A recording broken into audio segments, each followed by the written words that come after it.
हाय mommies, UV mom kids care में आपका स्वागत है। आज मैं आपके लिए जो टॉपिक लेकर आई हूँ, ब्रेस्ट पंप से रिलेटेड क्या क्या मिथ्स हैं, क्या क्या क्वेश्चंस हैं, और उस मिथ्स को से रिलेटेड जो भी क्वेश्चंस हैं मैं उस क्वेश्चंस के आंसर और उसका क्या क्या क्वेश्चन है, उसका क्या क्या आंसर है, आई होप वो आपके लिए हेल्पफुल हो। तो मैं वही ब्रेस्ट पंप से रिलेटेड जो भी क्वेश्चंस और उसके आंसर्स है वही मैं आपसे शेयर करने चाहती हूँ। पहला क्वेश्चन है कि क्या ब्रेस्ट पंप के थ्रू अगर बच्चा मिल्क पीता है तो क्या उसमें एंटीबॉडी प्रॉपर नहीं बन पाती है। तो ये तो सही बात है, अगर बच्चा डायरेक्ट ब्रेस्ट माँ की ब्रेस्ट से दूध पीता है तो उसकी एंटीबॉडी अच्छे से बन पाती है। लेकिन आप अब ब्रेस्ट पंप के थ्रू अगर मिल्क निकाल कर फिर बच्चे को दे रहे हैं तो कहीं ना कहीं वो जो ब्रेकअप हो जाता है तो उसमें प्रॉपर एंटीबॉडी बच्चे में नहीं बन पाती। आप अपने ब्रेस्ट से डायरेक्ट अपने बच्चे को फीड करा रहे हैं। दूसरा क्वेश्चन है कि ब्रेस्ट पंप से निकला हुआ दूध क्या हर समय माँ के दूध के समान ताज़ा रहता है।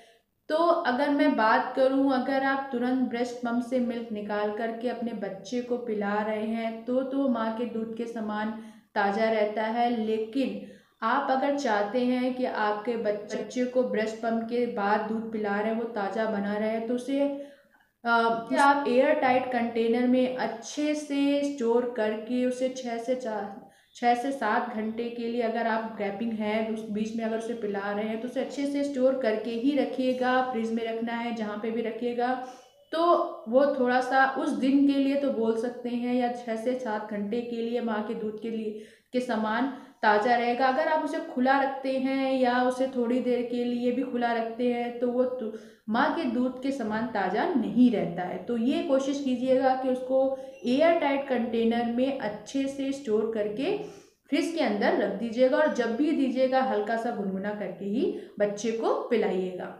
की प्रक्रिया एक कठिन प्रक्रिया है, तो सही बात है अगर आप ब्रेस्ट को बार बार प्रेस करके उसमें से मिल्क निकाल रहे हैं तो ऑब्वियस सी बात है कहीं ना कहीं आपके ब्रेस्ट में दर्द हो जाएगा। और हाँ, अगर कोई इन्फेक्शन हो जाता है तो वो दर्द बढ़ जाता है। तो ये आसान तरीका है कि अगर आप अपने बच्चे को डायरेक्ट ब्रेस्ट से मिल्क दे रहे हैं तो वो ज़्यादा आसान तरीका है। उसमें ना तो आपके ब्रेस्ट में दर्द होता है और आप आसानी से अपने बच्चे को पिला देते हैं। लेकिन अगर आप ब्रेस्ट पंप की बात करें तो ये कठिन कठिन प्रक्रिया का काम करता है। इससे आपके ब्रेस्ट में दर्द भी होता है और कहीं ना कहीं सूजन भी आ जाती है अगर आपने उसका सही से प्रयोग नहीं किया। ब्रेस्ट पंप करने से आपके ब्रेस्ट ढीले हो जाते हैं, तो ये भी बात सही है।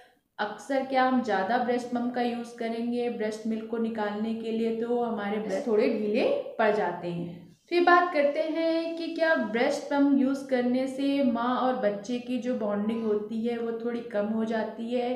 तो कहीं ना कहीं ये भी बात सही है कि अगर जब बच्चे को आप नहलाकर उसके अच्छे से तैयार करके और उससे प्यार से अपने ब्रेस्ट से दूध पिलाती हैं तो कहीं ना कहीं वो बॉन्डिंग अलग होती है। आप उससे खेलती हैं और उसके साथ प्यार से बात करती हैं और उसको दूध भी पिलाती हैं, तो माँ और बच्चे का जो बॉन्डिंग लेवल होता है वो अलग लेवल का होता है। हाँ, अगर आपको ब्रेस्ट पंप के बाद आप उस ब्रेस्ट पंप का यूज़ करके फिर आप बच्चे को दूध पिलाती हैं तो थोड़ी तो बॉन्डिंग कम हो जाती है, तो कहीं ना कहीं ये बाधित होती है। बात करते हैं कि क्या अगर आप पंपिंग का यूज़ कर रही हैं तो क्या बच्चे को दूध नहीं पिला सकती, तो ऐसा बिल्कुल नहीं है।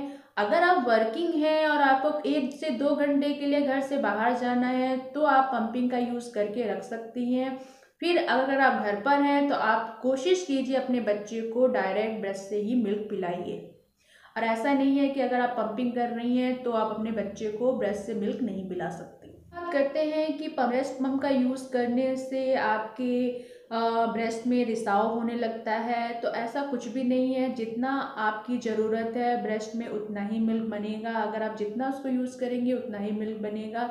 अगर आप ये सोचें कि एक लेवल के बाद बहुत ज़्यादा मिल्क बनता है तो ऐसा है नहीं। ज़रूरत के हिसाब से बॉडी सेट हो जाती है और उसमें ऐसा कोई नहीं है कि ब्रेस्ट में रिसाव होने लगता है। अगर मान लीजिए अगर आप बच्चे को दूध पिला रही हैं तो बच्चे की जो रिक्वायरमेंट होती है उसी हिसाब से दूध बनना लगता है। हाँ, शुरू के दिनों में क्या होता है, आफ्टर डिलीवरी जो ब्रेस्ट मिल्क बहुत ज़्यादा अधिकता में बनती है तो वो कहीं ना हमारे प्रसव के पहले से जो ब्रेस्ट मिल्क बनता है उसकी वजह से बहुत ज़्यादा वो मिल्क बनने की वजह से रिसाव होने लगता है। लेकिन एक लेवल के बाद जब बच्चा दूध पीता है तो उसकी जो रिक्वायरमेंट होती है उस हिसाब से आपकी बॉडी सेट हो जाती है और उसी हिसाब से ही आपका ब्रेस्ट मिल्क बनेगा। ऐसा नहीं कि आपसे पंपिंग ज़्यादा कर रही हैं तो उसकी वजह से आपके स्तनों में रिसाव हो जाएगा। इसलिए कहा जाता है कोशिश कीजिए अपने बच्चे को डायरेक्ट ब्रेस्ट से दूध पिलाइए, ना कि उसे पंपिंग करके मिल्क निकाल कर दूध पिलाइए। ये सारे क्वेश्चंस और मिथ्स थे जो मैं आपसे शेयर करना चाह रही थी। तो अगर आपको बहुत ज़रूरी हो तो ब्रेस्ट पंप का यूज़ कीजिए। अगर आपको ज़्यादा ज़रूरत नहीं है ब्रेस्ट पंप की तो मोस्टली चीज़ें अवॉइड करिए। अपने बच्चों से आप जितना ज़्यादा क्लोज होंगी उतना उससे अच्छा होगा। अपने बच्चे को डायरेक्ट ब्रेस्ट से फीड कराइए।